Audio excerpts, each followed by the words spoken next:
Hello students, आज के class में हम लोग क्लास 12 डिफरेंशियल इक्वेशन के क्वेश्चन देखेंगे।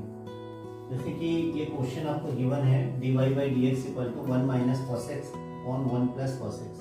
इसको सॉल्व करना है। इसको सॉल्व करने के लिए इसका जो सॉल्व करने का जो प्रोसीजर होता है, इसमें हम लोग y और x के फंक्शन को अलग अलग करते हैं, जिससे कि दोनों फंक्शन अलग अलग हो जाएंगे y का और x का। उसके बाद उसको इंटीग्रेट कर देंगे तो हमको रिक्वायर्ड सॉल्यूशन मिल जाएगा।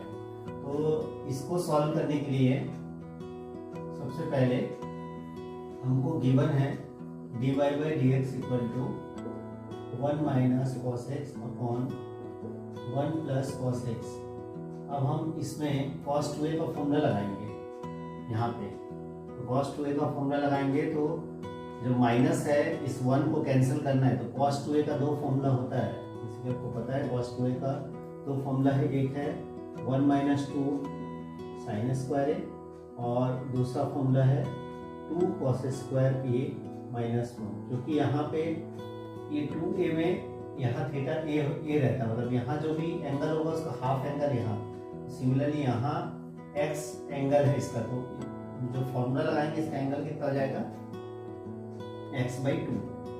तो यहाँ जब वैल्यू रखेंगे तो हमारा वैल्यू रखने से ये 1 और ये माइनस के कारण ये माइनस हो जाएगा plus 2 sine square x by 2 upon इसमें रखेंगे जब 1 plus 2 cos square x by 2 minus 1। ये प्लस 1 माइनस 1 कैंसिल, ये प्लस 1 माइनस 1 कैंसिल। तो आपके पास 2 sine square x by 2 upon 2 cos square x by 2। तो 2 से 2 कैंसिल, बचेगा tan स्क्वायर एक्स बाई 2। अब यहाँ से आपको फॉर्मूला पता है, जैसे कि यहाँ हमने cos 2a का फॉर्मूला लगाए थे, यहाँ लगा था cos 2a का फॉर्मूला। ठीक, यहाँ पे हमने sin y cos tan theta होता है वो फॉर्मूला लगाया। अब ये जो आइडेंटिटी होता है ट्रिग्नोमेट्री का, उसको यहाँ अप्लाई करेंगे तो ये आ जाएगा sec square x by 2 minus 1। क्योंकि आपको पता है 1 plus tan square theta equal to होता है sec स्क्वायर थीटा। इसका मतलब tan square theta equal to sec square theta minus 1। अब इसमें ये dy बाई डी एक्स का वैल्यू है। अब dx को क्रॉस मल्टीप्लाई कर देंगे तो dy equal to sec square x by 2 minus 1 into dx। अब देखो ये x का फंक्शन अलग, y का फंक्शन अलग। अब इसको इंटीग्रेट कर देंगे बोथ साइड, दोनों साइड को इंटीग्रेट करेंगे। यहाँ से ये आ जाएगा sec square x by 2 minus dx minus dx। अब ये dy का y हो जाएगा इंटीग्रेशन, sec स्क्वायर x का हो जाएगा 1 by 2 tan x square x by 2। जैसे इस x by actual formula sec square theta होता है, तो अगर इस x बाई 2 को हम t कंसिडर करके सॉल्व करते तो ये होता dx upon 2 is equal to dt। तो dx इक्वल टू 2 dt होता।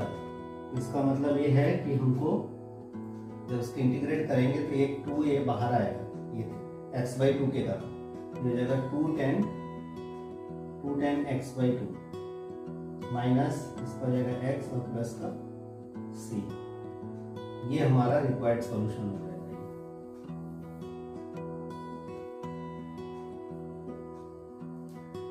चलिए अब देखते हैं इसी सेम टॉपिक पे और एक क्वेश्चन। जैसे कि इस क्वेश्चन में गिवन है dy by d x equal to under root 4 minus y square. अब इस क्वेश्चन को सॉल्व करने के लिए सेम वही प्रोसीजर, वही रूल है कि हम y का या x के फंक्शन को अलग अलग करेंगे। यहाँ पे आपको दिख रहा है कि y वाला फंक्शन है, तो इसको नीचे लेके आएंगे y के। तो dy अपॉन यही अगर सॉल्यूशन है यहीं से, तो dy upon root over 4 minus y square हो जाएगा इक्वल टू ये dx। अब इसको dy अपॉन इसको हम लिख सकते हैं 2 square minus y square equal to dx। अब बोथ साइड इंटीग्रेट कर देंगे। अगर इसको इंटीग्रेट करें ये बनेगा dy upon root over two square minus y square equal to integration dx। अब ये जो टर्म्स आया है ये एक फॉर्मूला है। ये किसका फॉर्मूला है, देखिए इधर लिख रहा हूं मैं, ये integration 1/√a square minus x square, अगर ये है dx तो ये फॉर्मूला होता है sine inverse x by a और प्लस का c, इसका फॉर्मूला होता है। तो इसी फॉर्मूला को यहाँ अप्लाई करेंगे तो ये बन जाएगा sign inverse y by 2, x की जगह यहाँ इस फॉर्मूला के रिस्पेक्ट में यहाँ x की जगह y है और a की जगह पे 2 है, तो इन प्लेस ऑफ x रखेंगे y और a की जगह पे रखेंगे 2, तो sine inverse y by 2 equal to ये आ जाएगा dx का x प्लस c। अब ये जो साइन इनवर्स है इसको राइट साइड पे लेके जाएंगे, ये बन जाएगा y by 2 is equal to sine x plus c और क्रॉस मल्टीप्लाई करेंगे y इज इक्वल टू आ जाएगा 2 साइन x प्लस c। ये हमारा रिक्वायर्ड वैल्यू हो जाएगा।